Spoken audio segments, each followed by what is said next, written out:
Welcome to Zoe Stories. My wife said, try this on. Now I'm her pretty housewife. I never expected marriage to feel this confusing. When I said I do, I thought I knew who I was. I thought I was her man, her protector, the quiet one. Sure, I'd always been a little soft-spoken, but still a man. My name's Ethan. I'm 21, married young, and completely in love with a woman who's everything I'm not. Lena is loud, brilliant, confident in a way that makes people turn their heads. She takes up space, commands rooms. Me? I follow behind. She always joked that she married me so she could be the husband. I thought she was kidding. Until last Friday. We'd had wine. The lights were low. She'd lit candles like it was date night, but we didn't go out. She cooked. I cleaned. We laughed. I loved her more than ever. But when I came out of the bathroom, she was standing by the bed, holding something behind her back. "Close your eyes," she said. I smiled. "Why?" Because I want to play. She always had these moments, little games.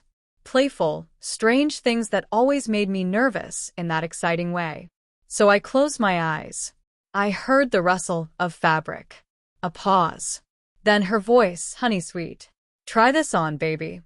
My eyes opened. She was holding a dress. Silk. Pale pink. Lace sleeves. Something a doll would wear. It shimmered under the candlelight. Lena, I laughed nervously. What is that? Just something fun. Come on, for me? I'm not. She stepped closer. It's just for tonight. I want to see something. You're always so obedient. I don't think this is. She kissed me. Deep. Slow. Then she whispered against my lips. Please. It shouldn't have meant anything. But something shifted in her tone. Her eyes were watching me like a test. And the thing is, I wanted to please her. I always had. So I nodded. My hands were shaking. She guided me, unbuttoned my shirt. Took her time. Her touch wasn't sexual. It was careful, clinical, almost like she was seeing me for the first time. Then she slipped the dress over my head. The fabric kissed my skin. It clung. Too soft. Too real. My breath caught in my throat. She led me to the mirror. And what I saw, I hated how not awful it looked. The dress made my shoulders look narrow, my neck longer. I didn't look like me. And her eyes lit up. See? You're beautiful. No, I whispered. Yes. Her tone sharpened, playful no more. You don't see it yet, but you will. She stepped behind me, resting her chin on my shoulder as we stared into the mirror together. Her hands trailed down my arms. From now on, she said softly, let's make a rule. I swallowed. What kind of rule? No more hiding who you really are. Her nails grazed the dress. I turned to protest. But she was already walking away, and I didn't dare take it off. Not yet. I didn't sleep in it. After she left the room, I stared at myself in the mirror for a long time. The dress still clung to me, soft, smooth, almost whispering against my skin. But when the guilt kicked in, I yanked it off and stuffed it deep into the laundry basket. It was just a joke. Just fun. Except she hadn't laughed. And when I crawled into bed beside her, she didn't say a word. The next morning, I found her in the kitchen humming, dressed in her satin robe, sipping coffee. Her usual brightness was back, but colder. I poured myself some cereal. You didn't like it, she said. What? The dress.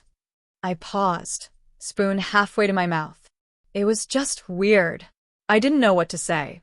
She didn't look at me. It looked good on you. Lena. I'm serious. Her voice lowered, soft but firm. It turned me on. I stared at her. She wasn't joking. Her eyes were glowing in a way I hadn't seen in months. Passion. Energy. Like she had a secret, and I was part of it. I miss you, she said suddenly. What do you mean? I miss the way we used to experiment. The way you let me in. She stepped closer, running her fingers along my jaw. You've gotten boring, Ethan. Distant. But last night, I saw something come alive in you. I was uncomfortable. She smiled. I know.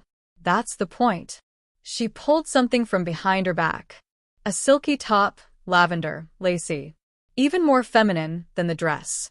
Just a night, she said. One more time. For me. I shook my head. Lena, this isn't a game. No. It's therapy. Therapy. She nodded. You're always anxious.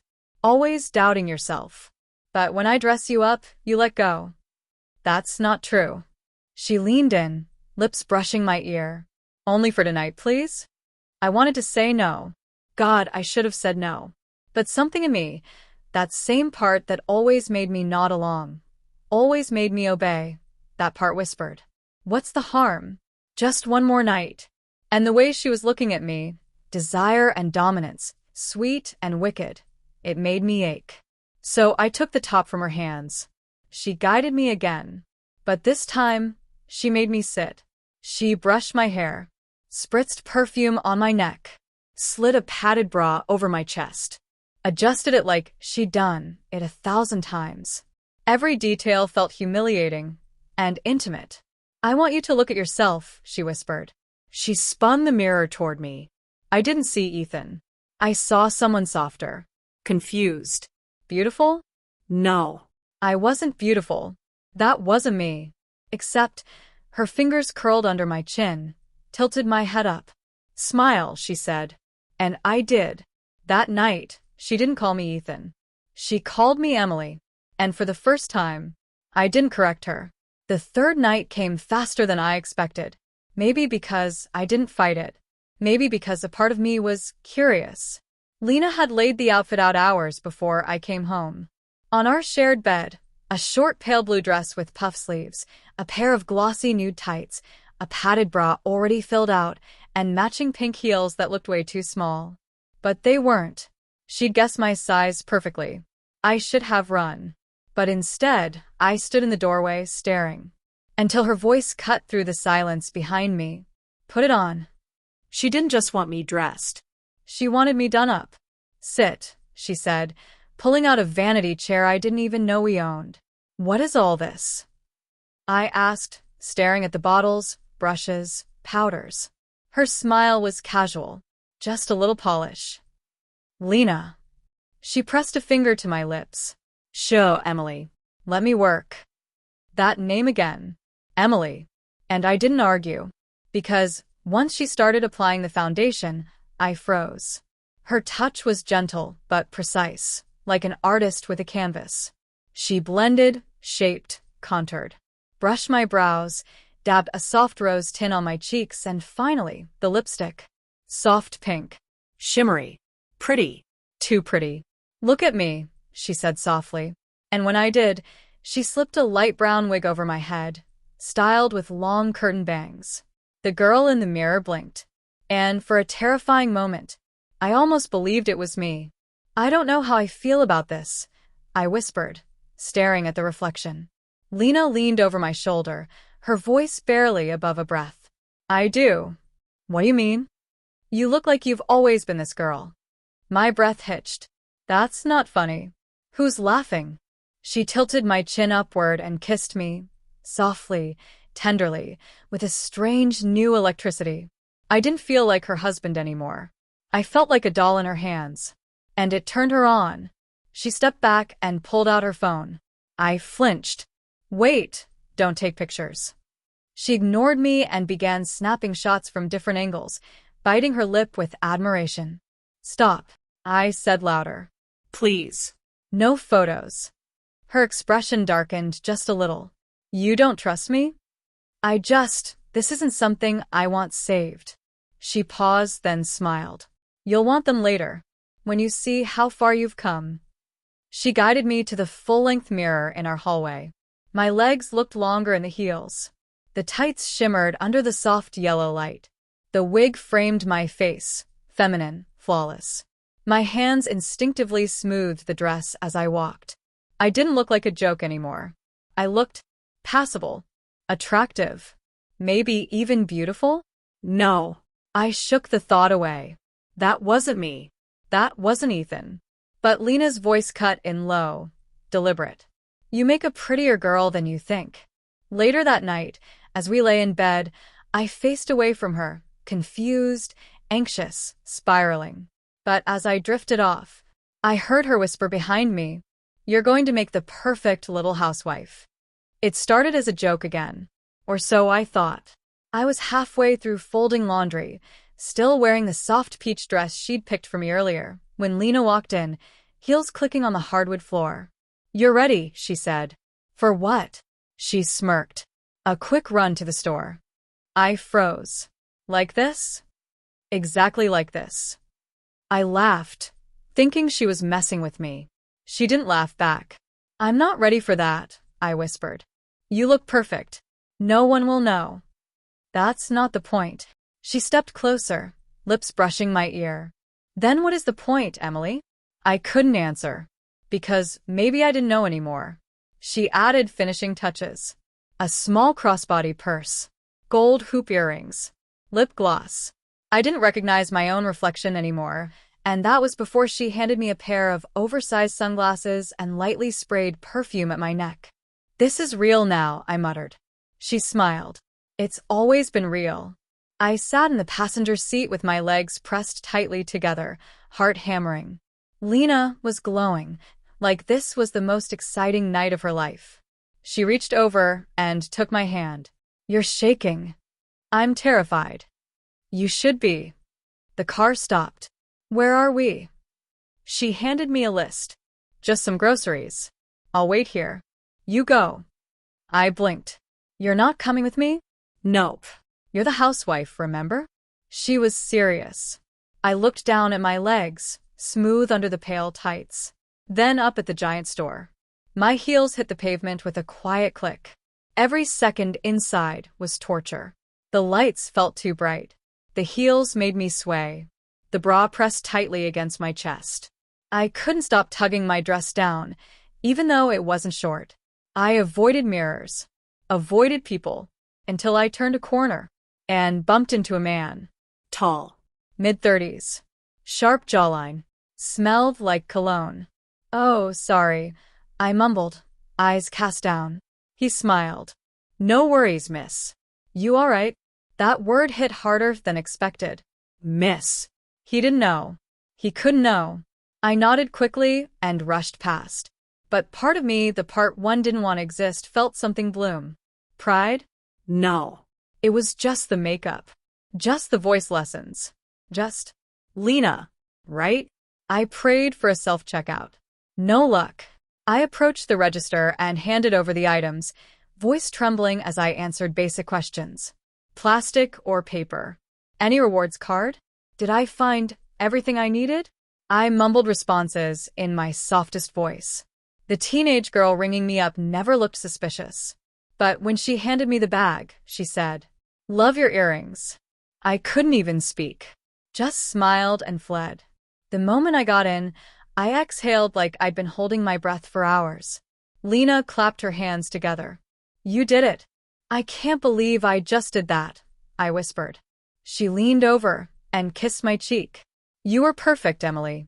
Back home, I stood in front of the mirror, still in full outfit, still breathing hard. I didn't know if I wanted to cry or smile, because the truth was no one had known. And worse, I liked it. As I stood there trembling, Lena walked in holding something behind her back again. A small white box. She opened it slowly. Inside, a delicate gold nameplate necklace. It read, "Emily." "No more hiding," she said softly, walking up behind me. "This is who you are now." The necklace still hung around my neck the next morning. Emily. I hadn't taken it off. And Lena didn't mention it. She just smiled every time she saw it, like it was proof of something only she understood. After breakfast, she cleared a space in the living room and turned to me with crossed arms. "Walk for me."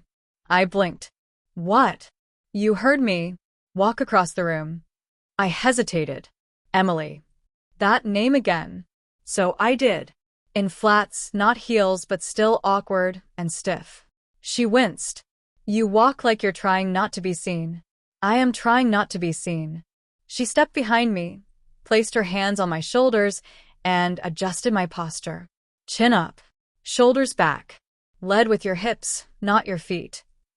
Over the next hour, she trained me like I was her personal project.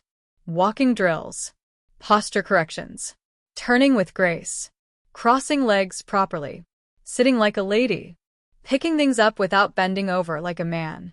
I stumbled. I blushed. I protested. And she praised me every time I got it right. But when I didn't, I dropped a hairbrush while practicing. Bent down the wrong way, careless, clumsy. Lena froze. No. No, no, no. She walked over, knelt beside me, and slowly took off one of her heels. My eyes widened. Hold out your hands. Lena, what are you doing? Teaching you. I hesitated. She didn't. One sharp smack across my open palm. Not hard enough to bruise, but hard enough to sting. I gasped. Her voice was low. Gentle, like she wasn't doing anything wrong. Emily doesn't bend over like that. The lesson continued. And with every correction, I felt something strange curling inside me. Shame. Obedience. And something dangerously close to comfort.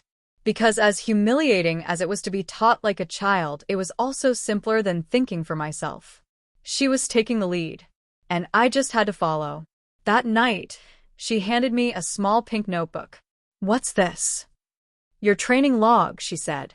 Every lesson, every goal. You'll write it all down. Why? So you can see who you're becoming. Inside, the first page read, Week 1 goals. Wear something feminine every day. Speak in a higher, softer voice. Maintain proper posture. And no slouching. No manspread. No hesitation. Underneath in bold. Remember, pretty girls don't need permission. But housewives always obey. Later that night, I stood in front of the mirror again, still in my training outfit, notebook in hand. My handwriting looked foreign now. Each bullet point like a tiny betrayal. But Lena came up behind me and wrapped her arms around my waist. You're doing so well, Emily, she whispered. I didn't speak, because if I opened my mouth, I wasn't sure if I'd cry or thank her. Just before bed, she made me practice my new walk one more time, in heels this time. I wobbled, nearly fell. She caught me, but instead of laughing, she gently tucked a curl of the wig behind my ear and said, Tomorrow, you'll do it in public. I thought I was getting better at it. The eyeliner didn't smudge. My posture improved. I could walk in short heels without wobbling like a newborn deer. And for a brief moment, when I caught myself in the hallway mirror, I didn't look like a boy in a dress. I looked like a woman. But it didn't feel like a victory. It felt like a trap. My wife, Nina, watched me like a hawk as I adjusted the spaghetti strap on the black satin dress she picked out for me. The dress hugged my chest with 2 discreet pads tucked beneath a built-in bra, giving me curves I hadn't earned. It flowed down to just above my knees, clinging to my thighs with every step. I can't do this, I whispered, staring at my reflection. You will do this, she said, walking behind me and fixing my hair, curling the edges just so. They think I'm hosting a dinner party with my darling, stylish housewife. Not my whimpering husband. Her words stung. They always did. But she said them with that fake smile, sweet as sugar, sharp as razors. I didn't even know who they were until the doorbell rang. 3 couples. All friends of Nina from work or the gym. Stylish, confident, grown adults with wine glasses and sharp laughs. Nina introduced me as Belle. My name, my role, my costume. I nodded, forced a smile, and offered drinks as I was trained. Nina had coached me for days. How to serve, how to stand, how to smile without seeming fake, how to laugh politely even if the joke didn't land. For the first hour, it worked. I served food, kept up light conversation, and nobody looked too closely. They saw a shy, soft-spoken woman in a lovely black dress. Until Elliot walked in. He was Nina's coworker. Tall. Charming. A little too handsome. And he wouldn't stop looking at me. Nina noticed it before I did. Elliot asked if I was a professional decorator. He loved how I'd set the table. I tried to smile, but my lips trembled. His compliments kept coming. My hands began to shake. My heart raced. Was he flirting? Did he know? Was this a game? My voice cracked when I spoke. Just once. A slip. Elliot paused, but then smiled politely and moved on. But I saw the flicker in Nina's eyes. She wasn't just jealous. She was furious. After the guests left, Nina didn't speak. She locked the door, turned off the music, and then slowly walked toward me, arms crossed, eyes like fire. "I saw the way you blushed when he touched your hand," she hissed. "I didn't, he was just being polite." "Don't lie to me," she said, stepping closer. "You liked it. You liked the attention. You liked being treated like a woman." Tears welled up. "No, I was terrified. Nina, please. I made you look pretty. I made you desirable. You should be thanking me." She shoved the wig off my head. I stood there, makeup smeared, hair flattened, dress wrinkled, shaking. "Is that who you want to be now?" she spat. "A little hostess for strangers to flirt with?" I collapsed on the couch, overwhelmed, sobbing into my hands. Nina didn't comfort me. She stood there for a long time before finally whispering, "Get some rest. Tomorrow, we shop for lingerie. If you're going to flirt, you'd better be wearing something appropriate underneath." She turned off the lights. I was still crying when she left me alone in the dark. The next morning, Nina handed me a smoothie and a smile that felt far too cheerful considering the night before. No apology. No mention of the meltdown. Just, "We have a fitting at 11. I made an appointment." I blinked. "A fitting for what?" She grinned. "Lingerie. You'll need plenty if you're going to keep playing hostess for me." I nearly choked on the smoothie. It wasn't some regular department store. This was La Maison de Satin, one of those elite boutiques with velvet curtains, private dressing rooms, and attendants who smiled like they knew everything. Nina took charge from the second we walked in. "She's a little shy," she told the assistant, placing a hand on my lower back. "But she's ready to blossom." They didn't even blink. They treated me like any other woman. Me, this trembling wreck of a man in women's jeans, a soft blush and a light wig. The assistant measured me, whispered suggestions, held up delicate bras and panties as if it were completely normal. And somehow, the scariest part was it almost felt normal. They brought me options. Soft lace bras in pastel pink and ivory. Thongs. Garter belts.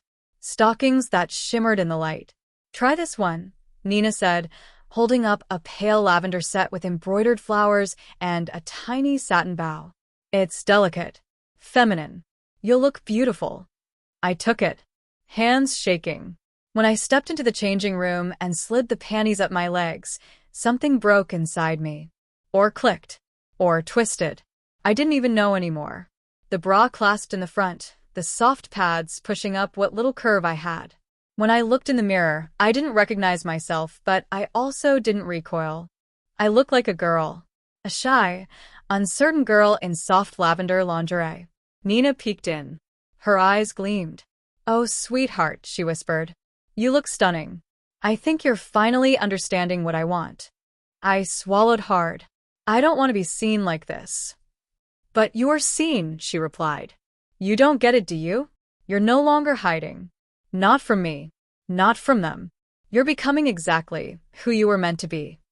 She kissed my cheek, then adjusted the straps on the bra. "We'll take the full set," she told the assistant, who nodded approvingly. She made me wear it out. Under my clothes, of course. But I knew. With every step, I felt the lace, the hug of the panties, the tight embrace of the bra. Like invisible chains no one could see, but I couldn't escape. And as we walked out, Nina whispered, "Next time, I'll let them see you in just this." That night I hoped, begged, that Nina was done pushing. But hope was a fragile thing around her. Instead of giving me space, she strutted into my room with a designer bag and that same twisted smile. "Surprise. We're going out." I blinked from the vanity chair, still in the soft blush pajamas she'd given me. "Out? Like, out? She nodded. "You need to be seen. All that work can't stay hidden forever."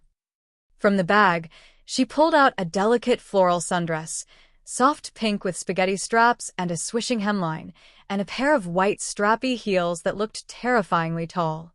My heart dropped. "Nina, I can't. You will, she interrupted firm. You promised me. You agreed to be my model. And this is part of it. Her voice softened. Manipulative. Don't you trust me? Haven't I helped you bloom? I couldn't answer.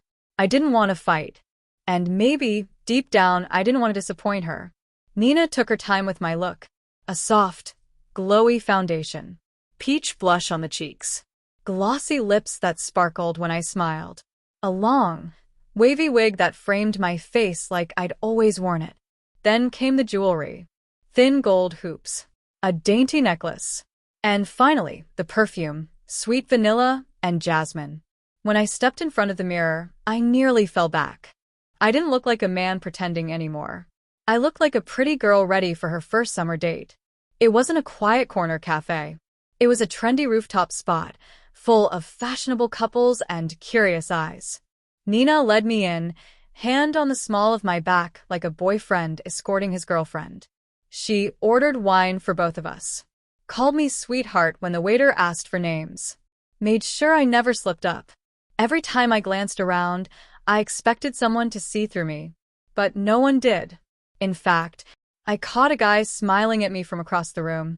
Was he flirting? You see? Nina whispered across the table. You belong here. They don't even question you. I didn't know whether to feel proud or horrified. When I stood up to go to the restroom, the sway of my hips in the heels made Nina chuckle.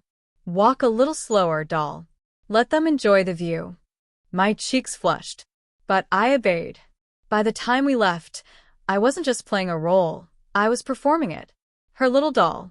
Her perfect pet. The fantasy she molded with her own hands. The next morning, I woke up in her guest bed, silk sheets, pink walls, soft scent of lavender in the air. My face was still lightly made up. Lip gloss smudged on the pillow. My dress from last night hung neatly on a padded hanger. And at the foot of the bed, a new outfit. Folded precisely. Waiting. Nina's voice called from the hallway. Don't be late, darling. We've got a schedule to keep. I thought last night was a one-off. But I was wrong. This wasn't about one outfit, one dinner, one evening of fantasy. Nina had created a routine and I was now part of it. She handed me a printed sheet. 9 a.m., skincare, light makeup. 9:30 a.m., outfit one fitting. 10:15 a.m., photoshoot. 12 p.m., brunch, must stay in character. 2 p.m., video reel prep. 4 p.m., practice feminine walk plus posture. 6 p.m., outfit 2 and mini TikTok shoot. I laughed nervously. You're kidding, right? She didn't blink. I've invested too much to stop now. You're becoming her. You're becoming you. At first, I resisted little things. I walked like myself. Forgot to cross my legs. Used my regular voice when the cameras weren't on. But Nina noticed everything. Fix your wrist. Smile softer. No slouching, dolls don't slouch. And then came the reward system. If I performed well, she'd praise me. You looked stunning in that red mini. Did you see how many comments loved your pose? If I slipped? Silence. Coldness.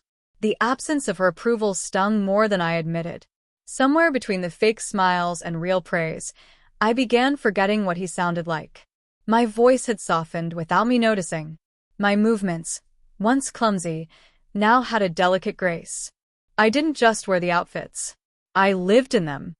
I started checking the mirror before she asked me to. Practicing expressions. Touching up my gloss before brunch. Was I still pretending? Or had she rewritten the script so slowly that I'd learned it by heart? From now on, she said one evening, you'll stay in character 24/7. Even alone. I froze. Even alone? She smiled. Especially alone. That's how habits become reality. It wasn't a request. It was law. I nodded. The girl in the mirror, pink robe, flawless lashes, obedient smile, nodded too. That night, something inside me cracked. After hours of walking in heels, posing for endless reels, and replying to comments pretending to be someone I wasn't, I broke down. I collapsed into her arms, sobbing. Mascara running. Foundation smudging. My voice trembling, not trained, not practiced, raw. Please, Nina? I can't do this anymore. I'm not her. I'm not this doll you want. She didn't flinch. She just held me tighter. She stroked my curled hair and whispered in that soft, commanding voice. Of course you're not her. Not yet. But you will be. And you'll thank me. I pulled back, angry, Confused. You're turning me into someone else. Don't you get that? Her lips curled into a smile. Exactly. I'm turning you into someone better. I looked around the room. The vanity overflowing with makeup. The closet lined with dresses in every shade. My old clothes, jeans, boxers, sneakers gone. Replaced. Deleted. Like he never existed. I started to cry harder. I thought she'd be moved that she'd break character. Maybe even apologize. But instead, she took a makeup wipe, dabbed my eyes clean, and said, "Don't ruin the look. You've got another shoot in the morning." I wanted to scream, to tear off the wig, throw away the corset, run down the street in bare feet. But I didn't. I let her reapply my foundation. I let her choose my pajamas, soft, lacy, baby pink. I let her tuck me in like a mother with her favorite daughter. I didn't fight. Because deep down, part of me wasn't sure who I was fighting for anymore. I wasn't supposed to go out that day. Nina had warned me. You're not ready. Not polished enough. Not perfect yet. But I needed air. I needed to feel like me again, even if it was just for a walk in the park. I wore one of the more casual outfits she let me keep, tight jeans, a crop top, light makeup. Still girly. Still, her idea of casual. I froze when I heard my name, my real one. Across the park, I heard laughter. Then a voice, familiar, loud, echoing. Tyler. My best friend since middle school. The guy who used to call me bro and punch my arm like we were invincible. He was walking with James and Lexi, our old crew. I turned instinctively. Smiling. Heart pounding. I even raised my hand to wave. But they just walked past me. They looked right through me. Not even a flinch. Tyler's eyes scanned me for half a second, then moved on. Lexi laughed at something James said. I stood there like a mannequin, like a ghost, like someone else. They didn't recognize me, I whispered. Not just because of the hair, not because of the outfit, but because maybe they couldn't see him in me anymore. Maybe he was gone. I sat on a bench and didn't know who I was. Tears blurred my lashes again. Not the loud sobbing from before, just silent streams. Quiet grief. How could they not see me? How could they not know? Or worse, did they know? And just choose to walk away? That possibility shattered something deeper than I expected. I wasn't just wearing a costume anymore. The world was starting to treat me like she was the only version of me that ever existed. I texted Nina. Just 2 words. You win. When Nina told me she'd entered me into her fashion school showcase, I laughed. Wait, you're serious? She didn't even blink. You're my masterpiece. And masterpieces get shown off. I protested. Begged. Tried to remind her I was just a guy pretending, trapped in this twisted situation. But she had answers for everything. You've been trained, styled, sculpted into perfection. You don't get to back out now.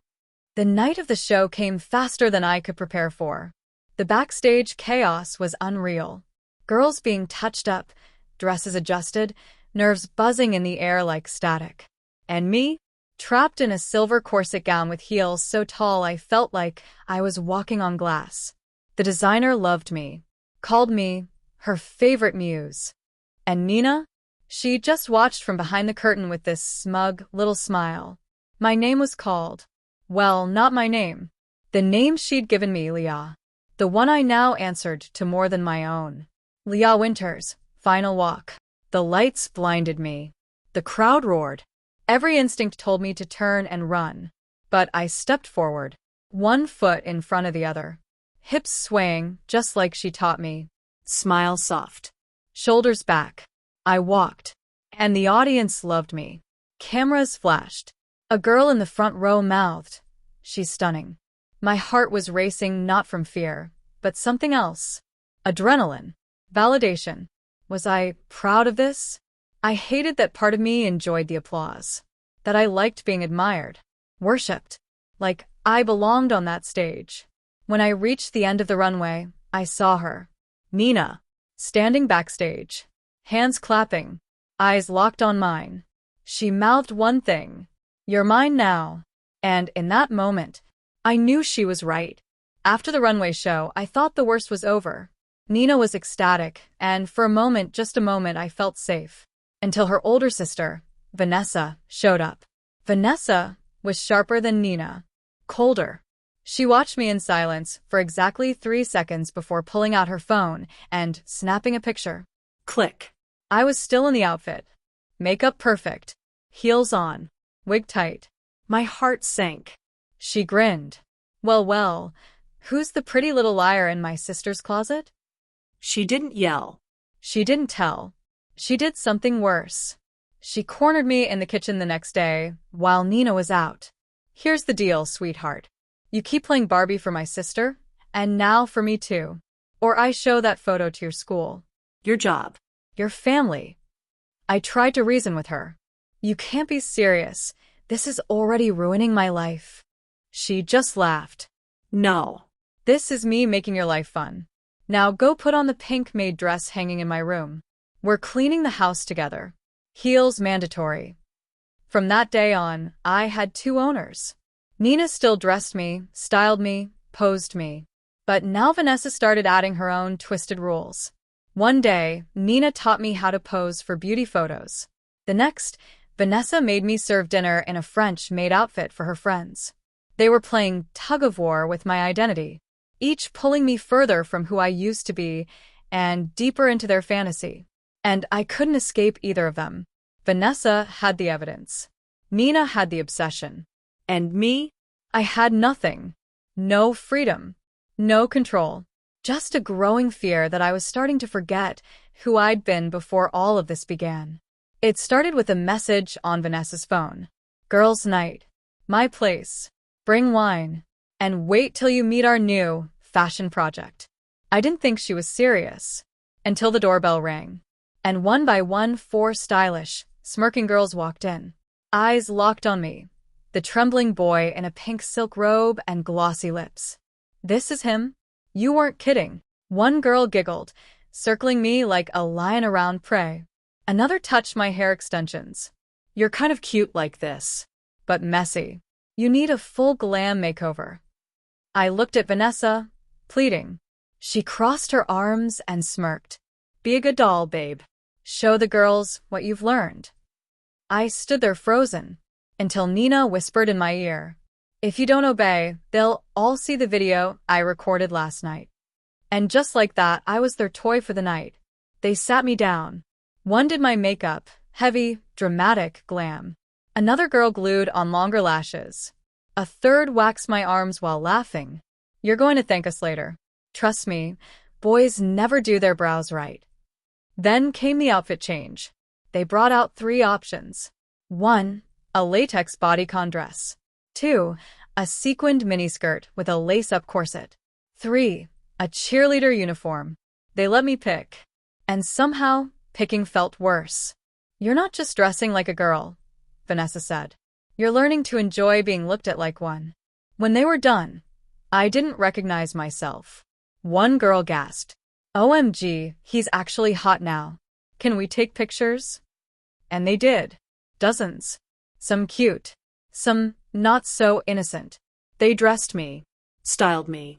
And then, they made me strut, pose, serve drinks, and even practice a flirty giggle.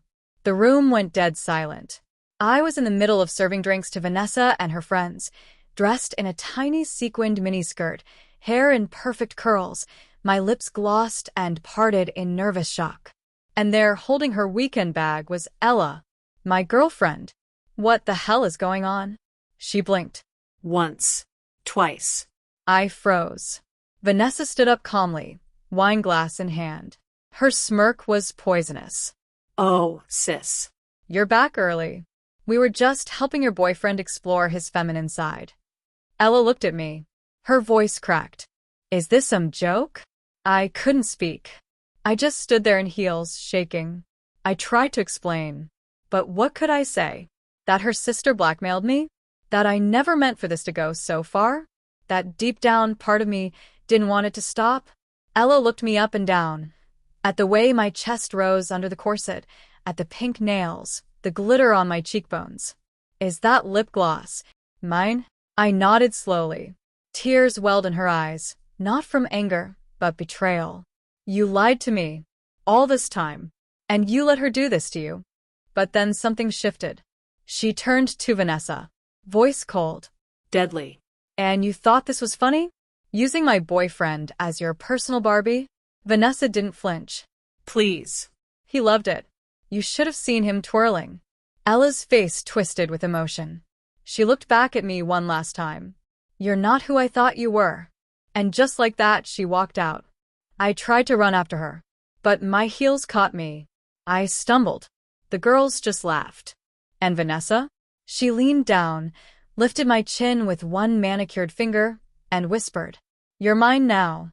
I lost everything that night, my girlfriend, my pride, even my name. But the worst part? A part of me didn't want to go back.